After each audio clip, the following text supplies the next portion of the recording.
신앙 에세이 길에게 길을 묻다 길길묻 김지연 목사입니다.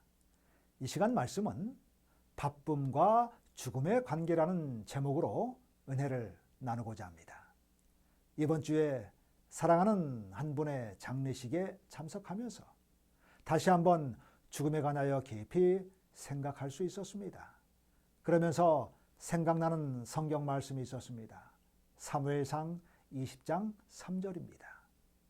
다윗이 또 맹세하여 가로되 내가 내게 은혜 받은 줄을 내 부친이 밝히 알고 스스로 이르기를 요나단이 슬퍼할까 두려운즉 그로 이를 알게 하지 아니하리라 함이니라.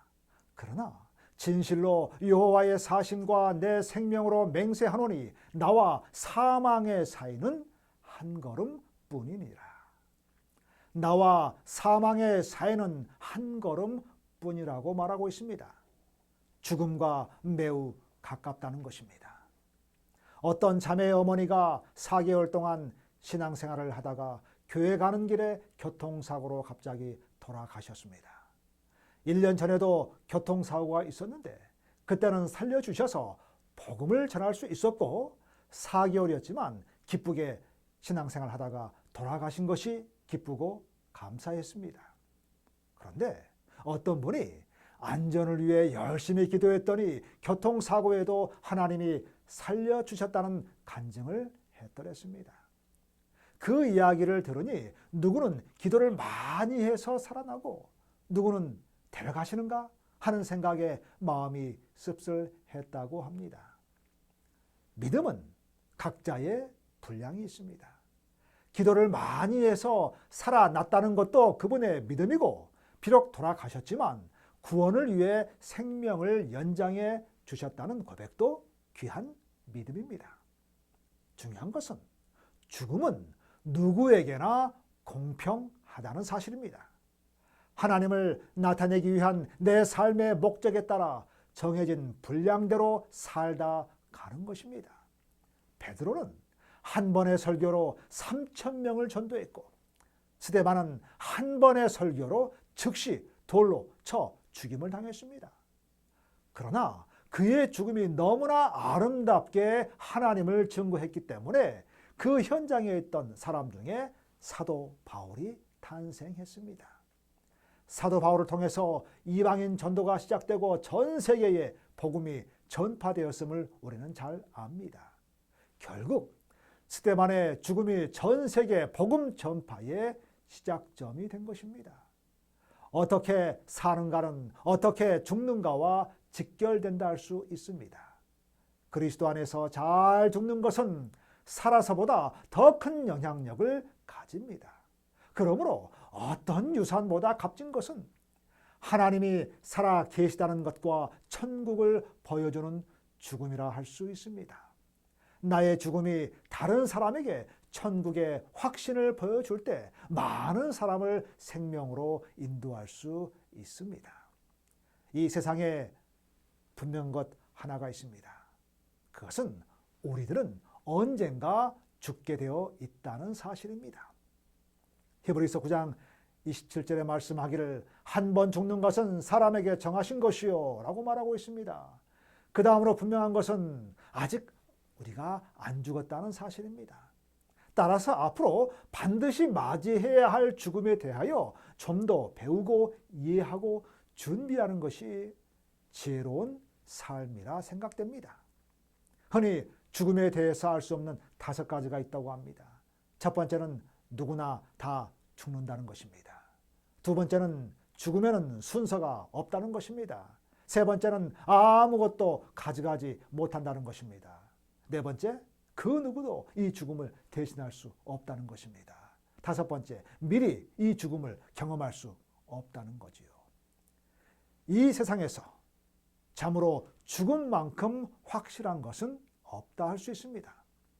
그럼에도 사람들은 월동 준비한다고 김장도 합니다. 또 취직 준비도 열심히 합니다. 하지만 정작 죽음 준비는 하지 않습니다. 사람들은 모든 사람들이 다 죽는다고 말하면서도 정작 자신은 죽지 않을 것처럼 생각한다는 것이 문제입니다. 영국의 대표적 청교도 목사였던 리처드 백스터가 이런 말을 했습니다. 사람들은 죽어야 한다는 사실을 다 알고 있다. 그럼에도 불구하고 마치 그것을 알지 못하는 것처럼 허겁지겁 살고 있다. 레오나르도 다빈치가 역시 이런 말을 했습니다. 잘 보낸 하루가 행복한 잠을 가져오듯 잘 산 인생은 행복한 죽음을 가져온다. 그런데 여러분, 우리는 바쁘게만 살다 보니 죽음을 잊고 살 때가 많습니다. 죽음은 나와는 관계없는 것처럼 살 때가 많다는 것입니다. 그런데 여러분, 죽음과 바쁨 사이에는 깊은 관계가 있습니다. 바빠지면 죽음의 현상이 나타납니다. 임종을 앞둔 사람 곁에서 임종 간호를 하던 어떤 간호사의 말이 생각이 납니다. 임종 간호를 하다 보면 환자의 상태가 나빠질 때 갑자기 모든 것이 빨라진다는 겁니다. 심장 박동이 빨라지고요, 맥박과 호흡이 빨라지고 의료진도 보호자도 정신없이 바빠진다는 겁니다. 그래서 바빠지는 것은 죽음과 가까워지는 것이라고 말합니다. 참으로 일리 있는 말이라 생각이 되어집니다. 바쁜 사람에게 나타나는 죽음의 현상은 몸만이 아니라 마음에서도 나타납니다. 죽음에 가까운 사람의 몸이 차가워지듯이 바빠지면 마음도 차가워집니다.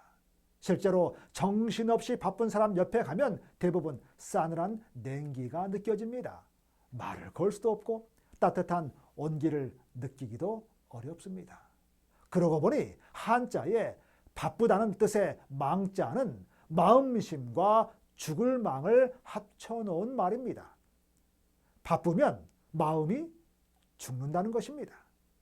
바빠질수록 마음은 죽음과 가까워진다는 얘기입니다.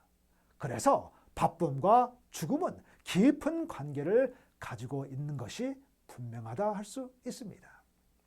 바쁘게 살다 보면 기도하지 않게 됩니다. 바쁘게 살다 보면 성경 한 구절 볼 시간도 없습니다.